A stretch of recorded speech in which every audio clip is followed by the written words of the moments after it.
Hello everyone, hope you are doing well. In this video we will discuss about hypothyroidism and hyperthyroidism. So let's start our topic.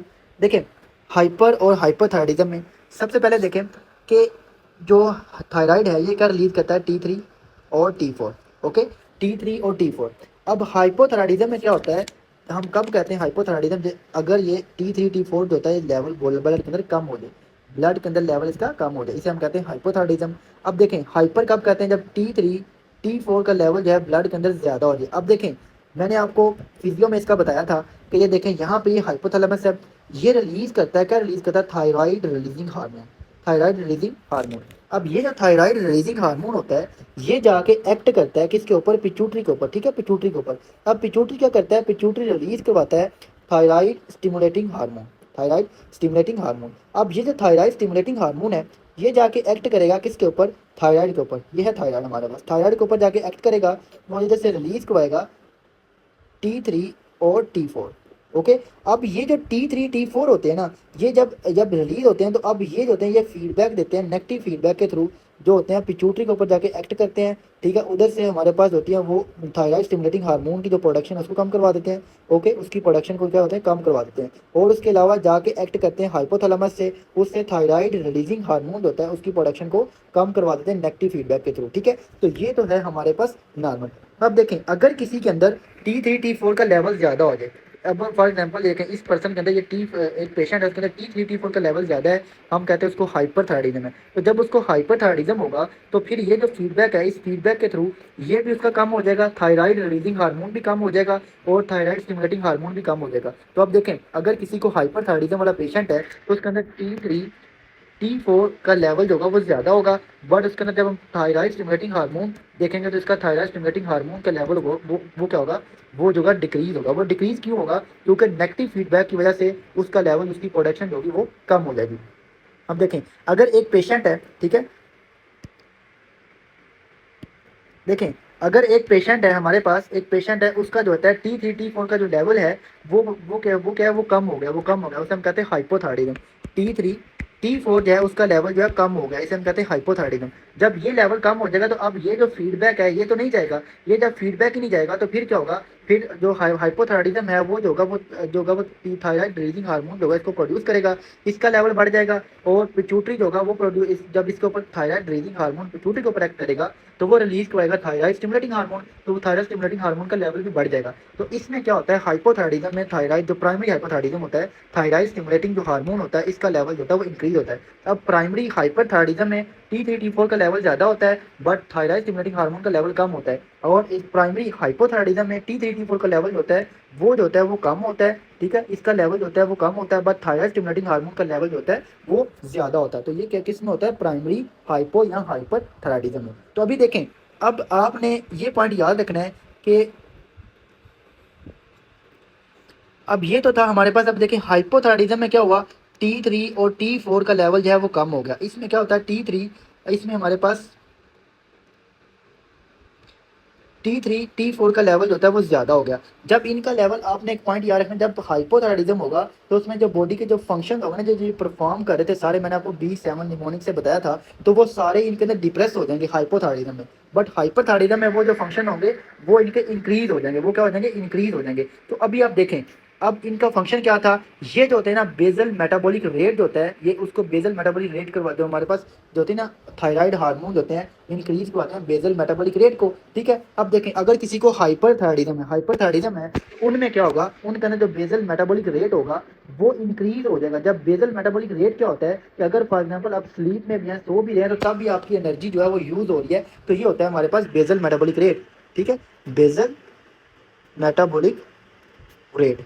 ठीक है, तो आप जब सो भी रहते हैं तब भी आपकी जो एनर्जी यूज हो रही होती है, तो ये हमारे पास बेजल मेटाबॉलिक रेट होता है. तो ये हाइपरथायराइडिज्म में इंक्रीज होता है. तो जब बेजल मेटाबॉलिक रेट इंक्रीज होगा इट मीन कि उसकी जो होगी वो एनर्जी लगे, एनर्जी यूज होगी.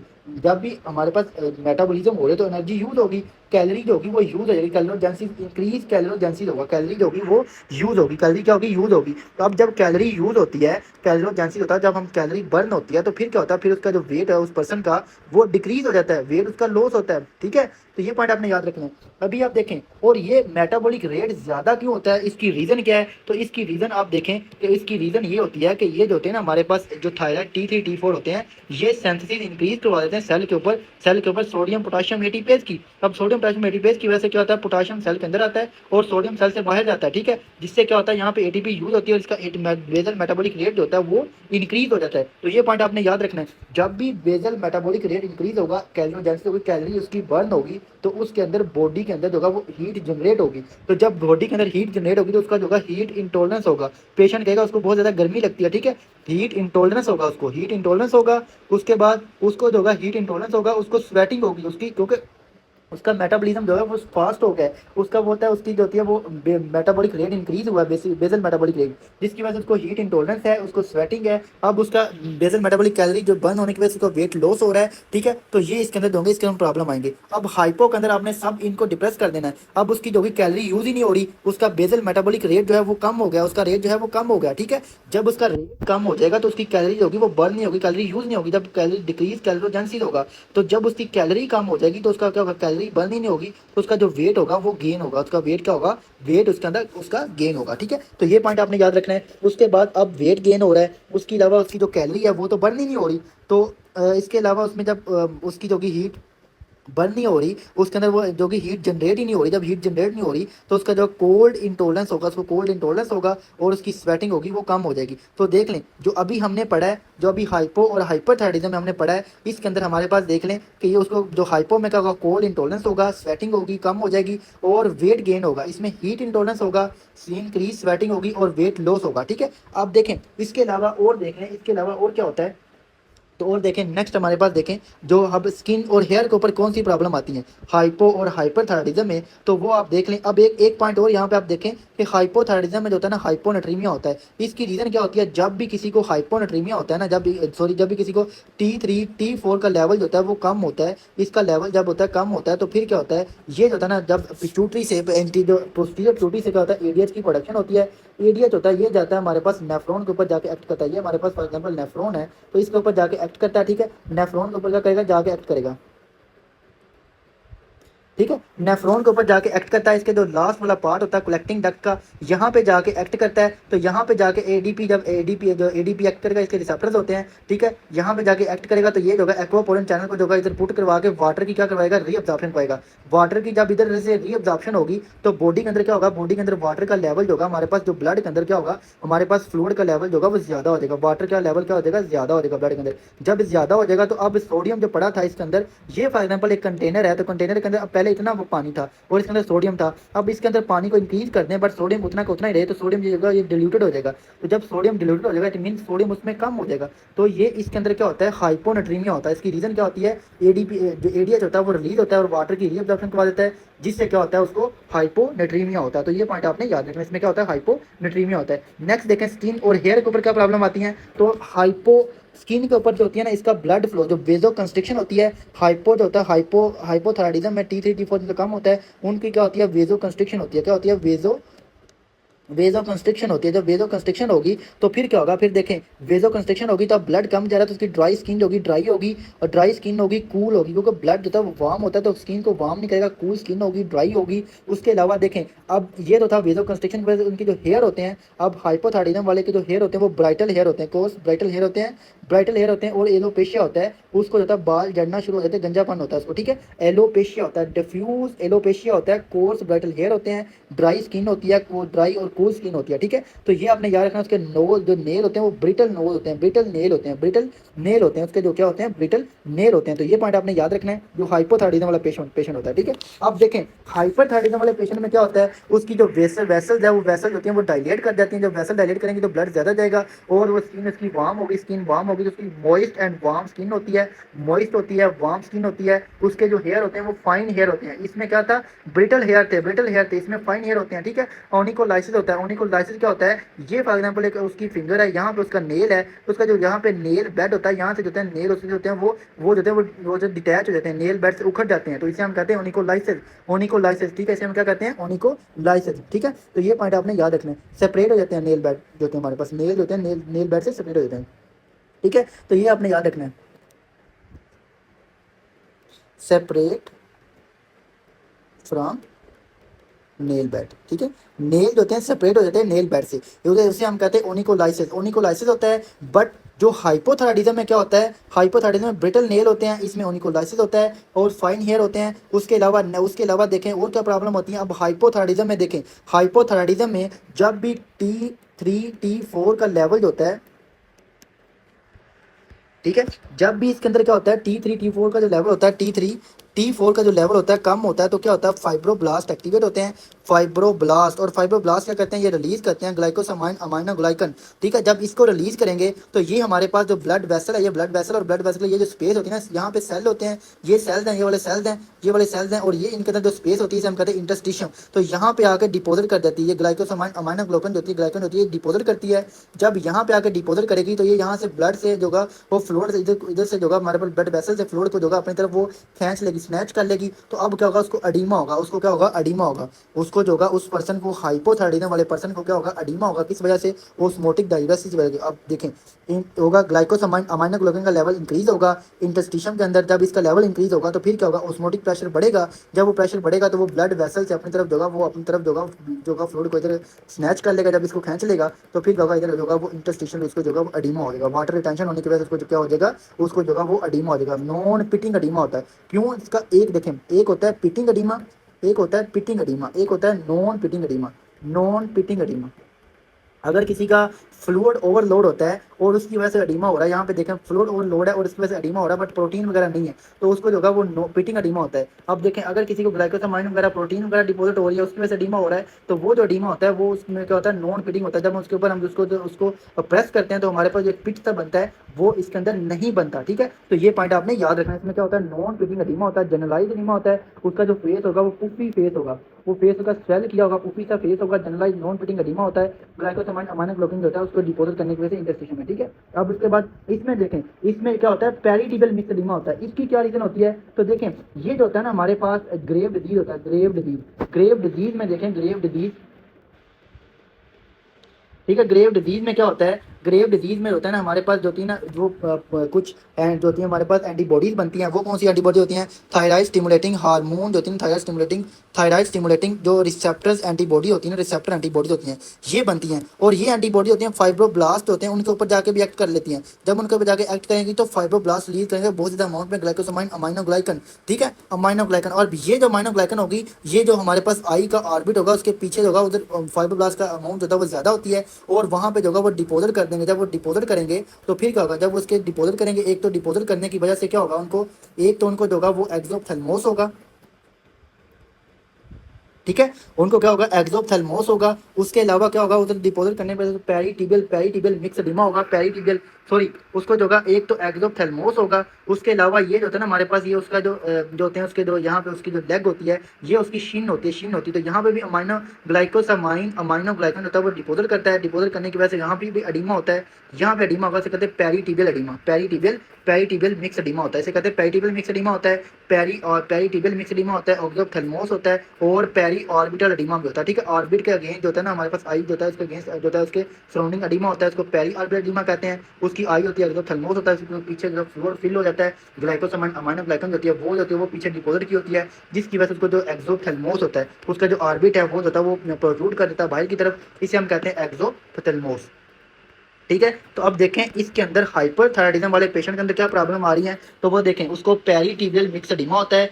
उस ग्रेव डिजीज में मोस्टली ग्रेव डिजीज ऑप्थेल्मोपैथी होती है, जिसमें उसको पेरी ऑर्बिटल एडिमा होता है और इसको होता है एक्सोप्थेल्मोस होता है। उसके अलावा और क्या प्रॉब्लम आती है हाइपरथायराइडिज्म वाले पेशेंट के अंदर, तो देखें उसका लीड लैग होता है और लीड रिट्रैक्शन होता है। ये क्या होता है, ये एक पर्सन है, ठीक है, ये एक पेशेंट है, उसकी ये आई है, ठीक है।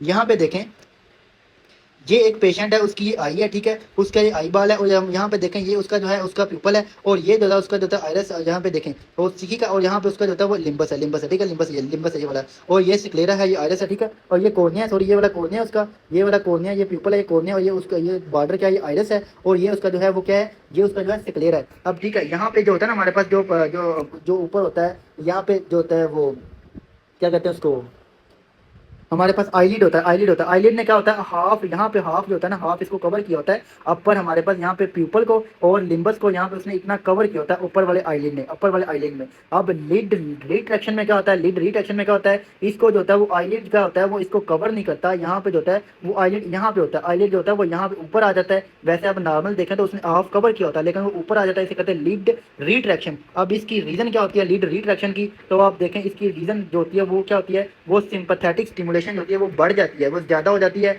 वो क्यों ज़्यादा हो जाती है, किसकी ज़्यादा होती है, सुपीरियर जो हमारे पास सुपीरियर टॉर्सल मसल होता है उसकी जो होती है लीड, उसकी जो होती है वो सिंपैथेटिक टोन जो होती है वो इंक्रीज हो जाती है, जिसकी वजह से लीड रिट्रैक्शन होता है। और लीड लैग क्या होता है, तो लीड लैग देखेंगे उसकी आई आई है, ठीक है। अब लीड लैग में क्या होता है कि लीड लैग में पर्सन के हम पास हम फिंगर लेकर जाते हैं, फिर उसके बाद नीचे को जब फिंगर लेकर जाते हैं तो उसकी जो हमारे पास अपर आईलिड होता है ना, अपर आईलिड ये लैग होता है, ये होता है ये मूव नहीं करता नीचे की तरफ, आई बाल को लेकर नहीं जाता, ठीक है। नीचे की तरफ इसने जब आई बाल ने इसने नीचे की तरफ जाना था, ठीक है, आईलिड ने, तो ये लैग होता है इसके अंदर जो होता है, ये हमारे पास होता है वो ये जो होता है वो नीचे की तरफ मूव नहीं करेगा। तो हम कहते हैं इसे क्या कहते हैं, इसे कहते हैं lead lag, lead lag, lead lag. तो इसमें क्या होता है, इसमें मोस्टली जो हमारे पास जो ग्रेव डिजीज़ में हाइपरथायराइडिज्म है, जिसमें हाइपरथायराइडिज्म वाले जो पेशेंट होते हैं जिनको ग्रेव डिजीज़ होती है, तो उनको क्या होता है, उनको एक तो होता है पेरी ऑर्बिटल एडिमा होता है, एक्सोप्थेल्मोस होता है, लीड लैड रिट्रैक्शन होती है, ठीक है। तो ये प्रॉब्लम होती है। बट अगर हम जो बात करें हाइपोथायराइडिज्म वाले पेशेंट की, तो उनमें पेरीटिबल एडिमा होता है। इसकी क्या रीज़न होती है, ग्लाइकोसामाइन अमाइनो ग्लाइकन होता है डिपोजिट करता है, और ये होता है इसमें पेरीटिबल एडिमा भी होता है, जनरलाइज उसका बॉडी का एडिमा भी होता है, पुफी फेस होता है। बट अगर हाइपरथायराइडिज्म की बात करें तो इसमें जस्ट पेरी ऑर्बिटल एडिमा होता है, periorbital, periorbital oedema होता है, ठीक है, एडिमा होता है, प्लस उसके साथ पेरीटिबियल होता है, पेरीटिबियल होता है, टिबियल होता है। बट इसके अंदर क्या होता है, इसके अंदर जनरलाइज एडिमा होता है, पुफी फेस होता है, पेरी ऑर्बिटल भी होता है, ठीक है। तो इसमें आपने याद रखना जस्ट एक वर्ड से इसको, पेरी ऑर्बिटल, पेरी जो सॉरी जनरलाइज होता है, इसमें पेरी ऑर्बिटल और पेरी टिबियल एडिमा होता है, ठीक है। अब उसके बाद देखें नेक्स्ट देखें गैस्ट्रो, अब जीआईटी के देखें तो जो हमारे पास T3 T4 होता है, अब देखें T3 T4 होता है, तो ये क्या करता है, ये T3 T4 होता है। तो यहाँ पे देखें जीआईटी के सिम्टम कौन से आते हैं, तो इसमें क्या होता है T3 T4 में, तो जब T3 T4 कम होता है हाइपोथायराइडिज्म में क्या होता है, T3 T4 कम होता है उसको कॉन्स्टिपेशन होती है, उसकी जो है ना जीआईटी की जो मोटिलिटी होती है, ये जीआईटी है, ठीक है। अब जीआईटी की जो मोटिलिटी होती है ना वो कम हो जाती है, जीआईटी की जो मोटिलिटी होती है ना, ये वाली इसकी मोटिलिटी होती है, इसकी जो होती है कॉन्ट्रैक्शन होती है, वो हाइपोथायराइडिज्म में कम होती है। जब उसकी कम होगी तो यहाँ पे जो फूड होगी वो ज़्यादा टाइम यहाँ से स्टे करेगी यहाँ पर, तो जिसकी वजह से क्या होगा, यहाँ से जो होगा वाटर की होगी वो रीअब्जॉर्प्शन हो जाएगी, वाटर क्या हो जाएगा, रीअब्जॉर्ब हो जाएगा। जब वाटर रीअब्जॉर्ब हो जाएगा तो यहाँ पे हमारे पास हार्ड स्टूल रह जाएगी, जिसकी वजह से क्या होगा, उसको कॉन्स्टिपेशन होगी, उसको क्या होगा, कॉन्स्टिपेशन होगी, ओके, कॉन्स्टिपेशन होगी। और उसके अलावा उसकी एपिटाइट कम हो जाएगी। एपिटाइट क्यों कम होगी, यहाँ पे फूड टाइम स्टे कर रही है, उसकी कॉन्ट्रैक्शन ही नहीं हो रही, आगे फूड नहीं जा रही, तो उसको जगह उसको भूख भी नहीं लगेगी, ठीक है। तो उसको जगह एपिटाइट होगी, उसको कम हो जाएगी। तो ये आपने याद रखना है, जो होता है हाइपोथायराइडिज्म में होता है उसको कॉन्स्टिपेशन क्यों होती है और उसकी जो होती है भूख क्यों नहीं लगती। अब हाइपोथायराइडिज्म में क्या होता है, तो ये हमारे पास देखें उसका जीआईटी है, ठीक है, जीआईटी है, तो इसमें जो होता है उसकी जो कॉन्ट्रैक्शन है, कॉन्ट्रैक्शन उसकी जो होती है, कॉन्ट्रैक्शन जो होती है वो बढ़ जाती है, उसकी मोटिलिटी होती है वो इंक्रीज हो जाती है। जब मोटिलिटी इंक्रीज होगी तो यहाँ से अगर मोटिलिटी इंक्रीज होगी तो यहाँ से हमारे पास होगा सिक्रीशन होगी वाटर की, वाटर यहाँ से स्नैच करेगा, सिक्रेट करेगा, तो उसको क्या होगा, उसको डायरिया होगा। हाइपर जब भी मोटिलिटी ज़्यादा होती है तो उस कंडीशन में डायरिया होता है, डायरिया होगा और एपिटाइट ज़्यादा होगी, एपिटाइट ज़्यादा होने की एक तो रीज़न ये होती है कि यहाँ पे जो होती है वो फूड स्टे नहीं करती, और सेकंड क्या होता है कि हाइपरथायराइडिज्म वाले पेशेंट होते हैं उनके अंदर क्या होती है, उनकी जो होती है वो कैलोरी यूज़ हो रही होती है, जिसकी वजह से उनको भूख ज़्यादा लगती है। इनके अंदर एपिटाइट कम होती है, इनकी कैलोरी होती है वो कम यूज़ होती है, लेस कैलोजेंसीज होती हैं, ठीक है। तो ये पॉइंट आप, ये भी पॉइंट आपने अपने जो था याद रखना, ठीक है। अभी नेक्स्ट देखें, नेक्स्ट और क्या प्रॉब्लम होती है, मस्कुलोस्केलेटन क्या प्रॉब्लम होती है, तो इसमें होती है मायोपैथी होती है, प्रोक्सिमल मायोपैथी होती है, प्रोक्सिमल मसल वीकनेस होती है, मायोपैथी होती है, प्रोक्सिमल मसल वीकनेस होते हैं। प्रोक्सिमल मसल कौन से होते हैं, तो देखें यहाँ पे ये एक पर्सन है, ठीक है, ये एक पर्सन है, उसके बाद ये उसका देखें, ये उसका पर्सन है, ये ट्रंक है उसका, ये उसके लिम्स है, ठीक है, उसके ये वाले मसल होते हैं ना, ये वाले उसके ये वाले जो प्रोक्सिमल मसल होते हैं, ये वाले ठीक है, ये वाले प्रोक्सिमल मसल होते हैं, ये इनकी वीकनेस होती है, प्रोक्सिमल मसल होते हैं इनकी वीकनेस होती है। और इसके अंदर जो सीके हमारे पास क्रेटिनिन काइनेज का लेवल होता है वो इंक्रीज करता है हाइपोथायराइडिज्म में। बट जो हाइपरथायराइडिज्म होता है इसके अंदर क्या होता है, प्रोक्सिमल मसल वीकनेस, इसमें भी प्रोक्सिमल मसल वीकनेस होती है T3 T4 लेवल ज़्यादा होने की वजह से। बट इसके अंदर जो सीके लेवल होता है वो नॉर्मल होता है, ठीक है। अब उसके अलावा हाइपरथायराइडिज्म में क्या होता है, ऑस्टियोपोरोसिस भी होता है। क्यों, T3 T4 जो होते हैं ये जाते हैं, ये जाके जो होते हैं वो बून के ऊपर, ये देखें ये एक बून है, बून के यहाँ पे ओस्टियोक्लास्ट सेल है, इनको जाके एक्टिवेट करते हैं। ओस्टियोक्लास्ट जो होता है वो क्या करता है, बून को रिजोल्व करता है, बून रिजॉर्प्शन करवाता है। तो यहाँ पे ये ओस्टियोक्लास्ट है, ओस्टियोक्लास्ट जब एक्टिवेट होते हैं T3 T4 से, तो ये जो होते हैं बून की रिजॉर्प्शन होती है, बून की क्या होती है, रिजॉर्प्शन होती है, बोन रिजॉर्प्शन करवाते हैं। जब बोन की रिजॉर्प्शन होगी तो फिर क्या होगा, उसे हम कहते हैं ओस्टियोप्रोसिस होगा, ठीक है, उसकी ओस्टियोप्रोटिक बोन हो जाएगी, ठीक है। तो ये आपने यार, और इसके अंदर जो रिस्क ज़्यादा होता है किसका होता है, वो ज़्यादा होता है, फ्रैक्चर का रिस्क बढ़ जाता है, ठीक है। तो ये पॉइंट आपने याद रखना है। उसके अलावा और प्रॉब्लम देखें, ये तो मस्कुलोस्केलेटल प्रॉब्लम थी। अब देखें इसके अंदर रिप्रोडक्टिव प्रॉब्लम क्या होती है, तो आपने दोनों में याद रखना है कि इनके अंदर जो, अगर फीमेल है तो फीमेल के अंदर जो है ना, उनकी यूट्राइन जो उनकी जो है ना, जो मेंस्ट्रुअल साइकिल होंगे वो डिस्टर्ब हो जाते हैं हाइपो में भी, हाइपर में भी, ठीक है। इसका मैकेनिज्म जो काफ़ी लंबा है, ये हम रिप्रोडक्टिव में करेंगे, क्योंकि अभी अभी इतना टाइम नहीं है कि मैं आपको ये सारा इसका मैकेनिज्म करवाऊँ, ठीक है। तो यहाँ पे देखें, अब नॉर्मल यूट्राइन ब्लीडिंग होती है, इसमें भी अब नॉर्मल यूट्राइन ब्लीडिंग होती है, इसमें लिबिडो होती है, कम हो जाती है, दोनों में लिबिडो कम होती है, ठीक है। इसमें भी इनफर्टिलिटी होती है, इसमें भी अनफर्टिलिटी होती है, ओके। बट यहाँ पे देखें, इन्होंने हाइपरथायराइडिज्म में क्या लिखा हुआ, गायनिकोमेस्टिया होता है, गायनिकोमेस्टिया होता है, ठीक है। ये आपने याद रखना, ये दोनों में ऑलमोस्ट होता है, तो यहाँ पे आपने ये चीज़ें नोट करनी है, ओके। अब देखें, न्यूरोसाइकाट्रिक होती है, तो आपने याद रखना है कि हाइपोथायराइडिज्म में आपने हर चीज़ को सप्रेस करना है, कम करना है, तो उसका जो ब्रेन की एक्टिविटी भी कम हो जाएगी, वो हाइपो एक्टिव होगा। वो पेशेंट, आपने जस्ट एक वर्ड याद रखें, वो स्लीपी पेशेंट, पर्सन क्या होता है, स्लीपी होता है, उसका मूड होता है वो डिप्रेस होता है, लिथार्जिक होता है, थका थका सा होता है, और इसको जो होता है उसकी रिफ्लेक्सेस होती हैं वो कम हो जाती हैं, उसकी जो रिफ्लेक्सेस होती हैं, उसकी जो होती हैं वो रिफ्लेक्सेस क्या होती हैं, वो डिक्रीज हो जाती हैं। बट यहाँ पे देखें, हाइपर थायराइडिज्म में क्या होता है, हाइपर एक्टिव होता है, वो हाइपर एक्टिव होता है, उसको नींद नहीं आती, इसमें वो स्लीपी होता है, इसमें पेशेंट होता है वो स्लीपी होता है, और इधर होती है उसको नींद नहीं आती, इंसोमिया होता है। उसके अलावा एंजाइटी होती है, रेस्टलेसनेस होता है, ठीक है, उसको जो होती है रेस्टलेसनेस, इसमें फटीग था, वीक था, लिथार्जिक था, वो जो होता है लिथार्जिक था, इसमें जो होता है रेस्टलेसनेस होती है उसको, ठीक है। तो ये पॉइंट आपने याद रखना है। इसकी रीज़न क्या होती है, बीटा एडिनर्जिक जो रिसेप्टर्स होते हैं, मैंने आपको बताया था कल कि ये जो होते हैं ना, बीटा रिसेप्टर होते हैं, उनको जो होता है इंक्रीज करवा देता है। जब इंक्रीज होंगे बीटा रिसेप्टर, तो जिसकी वजह से क्या होगा, उसकी जो एपिनेफ्रिन का एक्ट करेंगे, और उसकी सिंपैथेटिक नर्वस सिस्टम ऑन होगा, जिसकी वजह से पेशेंट होगा वो हाइपर एक्टिव होगा, और वो रेस्टलेसनेस होगी, उसको इंसोम्निया वगैरह होगा, ठीक है। अब देखें, कार्डियोवैस्कुलर क्या होते हैं, तो ये मैं आपको कल भी बता चुका था, ठीक है। तो इसमें क्या होता है, उसको ब्रेड हाइपोथायराइडिज्म में क्या होता है, बीटा रिसेप्टर्स होंगे वो कम हो जाएंगे, रिसेप्टर्स होंगे वो कम हो जाएंगे, ठीक है। जब बीटा रिसेप्टर हार्ट के ऊपर कम होंगे, तो हार्ट की जो भी हार्ट का रेट कम हो जाएगा, हार्ट रेट कम होगा, तो उससे क्या होगा, उससे हार्ट रेट कम होगा, तो हमें क्या कहते हैं, ब्रेडिकार्डिया होगा। जब ब्रेडिकार्डिया होगा तो आगे ब्लड सही से पंप नहीं होगा, जब ब्लड आगे पंप नहीं होगा, तो देखें यहाँ पे ये हार्ट है, और आगे जो है सही से ब्लड पंप नहीं हो रहा, और यहाँ से हमारे पास एट्रिया से हमारे पास, या कहाँ से आ रहा ब्लड, ये हमारे पास आ रहा है लंग से आ रहा है, ब्लड लंग से आ रहा है। तो जब यहाँ से ब्लड आगे नहीं जा रहा, सही से कंट्रैक्शन नहीं हो रही, तो यहाँ पीछे ब्लड पूल करेगा, जब पीछे ब्लड पूल करेगा तो उसको क्या होगा, एडीमा होगा, पल्मोनरी एडीमा होगा, जिसकी वजह से क्या होगा, डिस्निया होगा, उसको क्या होगा, डिस्निया होगा। अब उसको डिस्निया होगा ऑन एक्सर्शन पे, ठीक है, जब वो काम करेगा तो उसको डिस्निया होगा, ओके। तो ये पॉइंट आपने याद रखना, उसको ब्रेडिकार्डिया होगा, डिस्निया होगा। अब इधर क्या होता है, इधर होगा बीटा रिसेप्टर जो होंगे, बीटा रिसेप्टर जो होंगे वो ज़्यादा हो जाते हैं। जब बीटा रिसेप्टर ज़्यादा हो जाएंगे तो हार्ट की एक्टिविटी बढ़ जाएगी, वो हार्ट की एक्टिविटी बढ़ने से क्या होगा, जैसे हम कहते हैं टैकीकार्डिया होगा, पैल्पिटेशन होंगी, डिस्निया होगा, और अरेथमिया होगा, ठीक है। तो ये पॉइंट आपने इसके अंदर याद रखना है इसके अंदर। उसके अलावा देखें, अब एक और चीज़ है, कुछ और पॉइंट देख लें। अब देखें, लैब में मैंने आपको बताया था कि जो प्राइमरी होता है, उस हाइपोथायराइडिज्म में T3 T4 का लेवल होता है वो कम हो जाता है, T3 T4 कम होंगे, और इसके जो नेगेटिव जो पॉजिटिव फीडबैक से क्या होगा, थायराइड स्टिमुलेटिंग हार्मोन का लेवल होगा वो ज़्यादा हो जाएगा, जो मैंने वीडियो के स्टार्ट में ये बताया था, ठीक है। अब देखें, उसके अलावा देखें, तो ये जो होता है ना हमारे पास हाइपोथायराइडिज्म में, जो T3 T4 होता है ना, ये रिसेप्टर पुट करवाता है एल डी एच के रिसेप्टर को बढ़ा देता है लीवर के ऊपर, यहाँ पे होते हैं एल डी एच के रिसेप्टर, तो इनको ज़्यादा करवाता है, कहाँ ज़्यादा करवाता है, ये हमारे पास T3 T4। तो अब जब किसी को हाइपोथायराइडिज्म है, T3 हमारे पास T4 जो है ये कम है, जब ये कम होंगे तो फिर ये रिसेप्टर कम होंगे, तो यहाँ से हमारे पास जो है कोलेस्ट्रॉल होगा वो आएगा नहीं, वो इसके ऊपर आएगा नहीं, जैसे बाहर एक्सक्रिएट नहीं होगा, और इधर जब एक्सक्रिएट नहीं होगा तो ब्लड के अंदर कोलेस्ट्रॉल का लेवल जो होगा वो ज़्यादा होगा। जब उसका लेवल ज़्यादा होगा तो उसको उसे हम क्या कहते हैं, हाइपर कोलेस्ट्रोलीमिया। तो इसके अंदर क्या होता है, हाइपर कोलेस्ट्रोलीमिया होता है, ठीक है। आपने याद रखना है हाइपो में। और हाइपर में क्या होता है, हाइपर में इसका आपने ऑपोजिट देख लें कि उसके जो रिसेप्टर्स हैं उनको वो ज़्यादा करवा देता है एलडीएच के, जिससे क्या होता है हमारे पास जो कोलेस्ट्रॉल है वो जो होता है वो बॉडी से एक्सक्रीट हो जाता है, ठीक है, और वो ब्लड से वॉश आउट हो जाता है, जिससे टोटल कोलेस्ट्रॉल का लेवल होता है वो जो होता है वो कम हो जाता है, ठीक है। तो कोलेस्ट्रॉल एचडीएल और एलडीएच का लेवल जो होता है वो कम हो जाता है, ये आपने याद रखना है। अब एक पॉइंट मैंने आपको और बताया था कि ये जो होता है हमारे पास ग्लूकोज को, हाइपोथायराइडिज्म में ग्लूकोज का लेवल होता है, वो कम होता है, और हाइपर के अंदर ग्लूकोज का लेवल होता है वो ज़्यादा होता है। इसकी क्या रीज़न होती है, हाइपोथायराइडिज्म में T3 T4 होते हैं, ये जो होते हैं इनके हाइपोथायराइडिज्म में क्या होता है कि ग्लूकोज का लेवल कम क्यों होता है, क्योंकि ये जो होते हैं ग्लूकोनियोजेंसिस और ग्लाइकोजेंसिस जो होता है इसको कम कर देता है, इसको कम हो जाते हैं हाइपोथायराइडिज्म में। बट हाइपरथायराइडिज्म में जो होता है ना हमारे पास ग्लूकोनियोजेंसिस